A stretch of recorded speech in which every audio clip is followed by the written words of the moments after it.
Nous allons voir dans cette vidéo comment paramétrer une caméra ESP32CAM de façon à visualiser le flux vidéo en direct via le navigateur d'un smartphone, d'une tablette ou d'un ordinateur connecté au même réseau Wi-Fi. Les autres possibilités que propose cette carte ne seront pas présentées dans cette vidéo. L'ESP32CAM se présente sous la forme d'une carte électronique, intégrant bien évidemment un optique. Notez qu'il est possible d'utiliser d'autres optiques telles que des grands angles. Au dos de la carte, nous allons retrouver un petit module Wi-Fi permettant la communication Wi-Fi, justement, ce qui nous intéresse ici. Notez qu'il est possible ici de rajouter une antenne, ce qui permettra d'augmenter la distance de communication. Elle possède également ici un petit bouton Reset qui permettra de remettre à zéro le programme qui a été injecté. Elle possède également en façade une DEL haute luminosité permettant un éclairage de nuit ou éventuellement une fonction flash, le tout programmable. Elle intègre également un lecteur de mini-carte SD permettant l'enregistrement éventuellement d'images. Afin d'éviter un montage électronique plus ou moins laborieux à l'aide de fil volant, à cette carte ESP32 s'ajoute donc une autre carte type support qui intègre, elle, un port mini USB.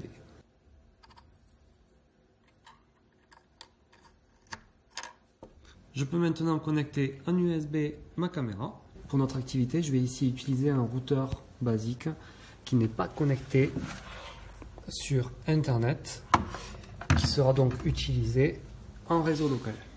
Comme indiqué ici dans les réglages au niveau de mon téléphone, en Wi-Fi, le réseau Wi-Fi s'appelle Wi-Fi-local avec les majuscules et le mot de passe est 1, 2, 3, 4, 5, 6, 7, 8. Mot de passe absolument pas sécurisé mais qui permet un accès facile aux élèves pour se connecter au réseau. Côté paramétrage de mon réseau, le réseau fournit des adresses IP automatiquement. Il a été paramétré pour fournir des adresses IP en DHCP à partir de l'adresse 100. De 100 jusqu'à 200, ce qui permet ici de me connecter avec mon smartphone avec l'adresse 192.168.0.176, le masque de sous-réseau étant 3x255.0 et l'adresse IP de mon routeur étant 192.168.0.1. Je suis donc sur le réseau 192.168.0 et il me faudra attribuer une adresse IP à ma caméra, une adresse IP fixe qui ne fera pas partie du DHCP. Donc une adresse IP qui ne fait pas partie de la plage 192.168.0.100 jusqu'à 200. Je vais donc lui attribuer la dernière adresse IP, la 192.168.0.99. Je lance donc Arduino augmenté. Je me rends dans Outils, type de carte, ESP32 Arduino et je recherche la AI Tinker ESP32CAM.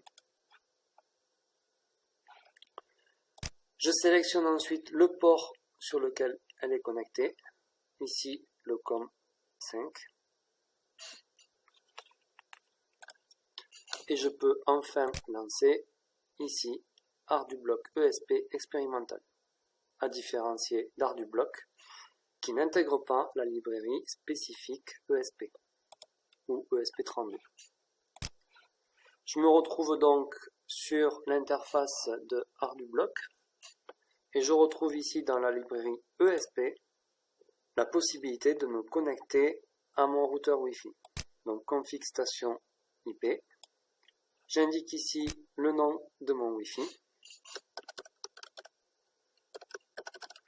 Wi-Fi local. Mon mot de passe 1, 2, 3, 4, 5, 6, 7, 8. L'adresse que je souhaite utiliser pour ma caméra, 192.168.0.99. Le masque sous réseau 3x255.0 et ma passerelle. On s'en fiche ici, mais je vais quand même la compléter correctement. 192.168.0.1. Ma caméra sera donc connectée à mon réseau Wi-Fi local en utilisant l'adresse IP 192.168.0.99. Forcément, ce paramétrage, je ne vais pas le réaliser en boucle. Je vais donc utiliser ici une boucle avec une initialisation. Et je me rends maintenant dans ESP32 pour rechercher les librairies spécifiques à ma caméra. Ici en violette, caméra ESP32, initialisation. Je vérifie bien que j'utilise bien le modèle AI Tinkercam et les autres paramètres, je n'y touche pas, je les laisse par défaut. Je vais maintenant rajouter la possibilité de me connecter en flux à la vidéo. Donc pour cela, je sélectionne le bloc caméra ESP32 Stream et je vais pouvoir téléverser dans l'Arduino l'intégralité de mon programme.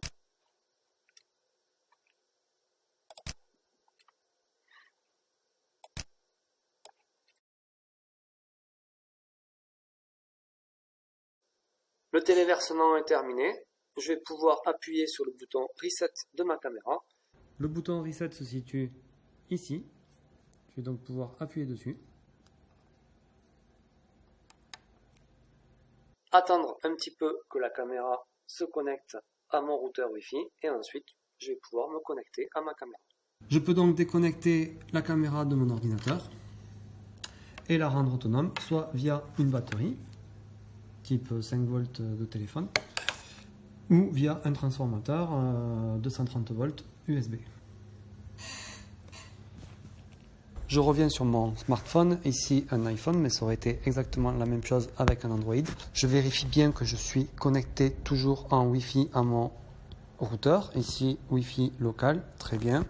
Je vais pouvoir lancer le navigateur et me connecter directement à l'adresse IP 192.168.0.99. Au port disponible sur la caméra, ici il s'agit du port 81, donc 2.81